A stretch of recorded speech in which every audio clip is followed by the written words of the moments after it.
What is really happening in Iran?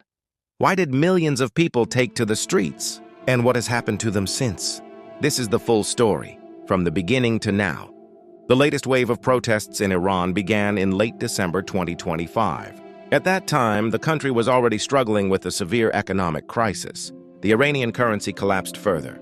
Prices of food, fuel, and daily necessities skyrocketed. For many families, life became unaffordable almost overnight. The first protests started on December 28, 2025. Shopkeepers in Tehran's Grand Bazaar closed their stores and walked out in protest.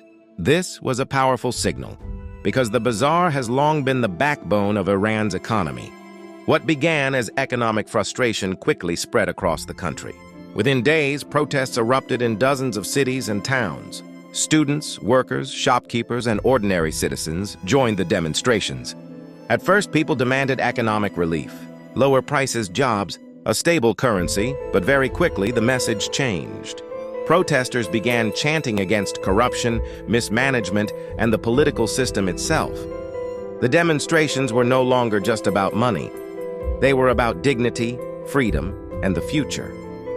As protests grew, the government responded with force. Security forces were deployed across cities. Police, riot units, and the Revolutionary Guard moved in to suppress demonstrations. Roadblocks were set up, public gatherings were banned. Soon, violence followed. Human rights groups report that security forces used live ammunition, metal pellets, tear gas, and batons against protesters.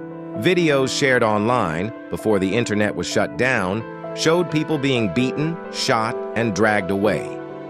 Hospitals became overcrowded with injured protesters. In some cases, wounded individuals were reportedly arrested directly from medical facilities. Then came one of the most critical moments. In early January 2026, the government imposed a near-total internet blackout across the country. Mobile data was cut, messaging apps stopped working. Communication with the outside world was almost completely shut down. This blackout made it extremely difficult to know what was happening on the ground. But reports that did emerge painted a grim picture. According to human rights organizations and independent groups, the crackdown intensified dramatically. Entire neighborhoods were placed under heavy security. Night raids were carried out. Homes were searched without warrants. Thousands of people were arrested. Many were taken to undisclosed locations. Families were not told where their loved ones were being held. Some detainees simply disappeared. Now, the most difficult question: how many people were killed?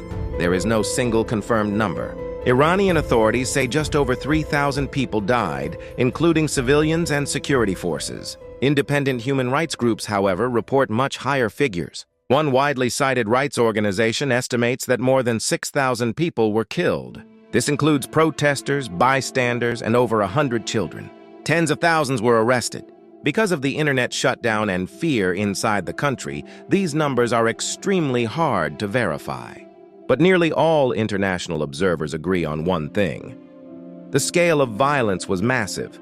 The government, meanwhile, strongly denies wrongdoing. Iranian officials say the protests were hijacked by violent groups and foreign-backed actors.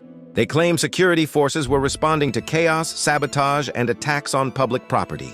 Authorities accuse the United States, Israel, and other foreign powers of fueling unrest. They insist the response was necessary to restore order. The international reaction was swift.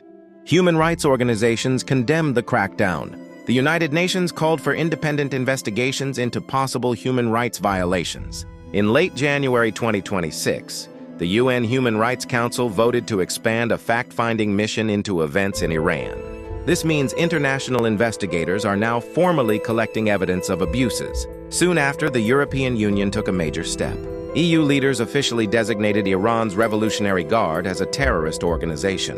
This was a significant escalation and deeply angered Tehran. Iran warned of retaliation and accused Europe of hypocrisy. So where does the situation stand now? As of today, large-scale street protests have largely disappeared. Not because anger has faded, but because fear has taken over. Security forces remain heavily deployed. Surveillance has increased. Arrests continue quietly. Many families are still searching for missing relatives. Lawyers report that detainees include teenagers and university students. Trials where they occur are often closed and fast.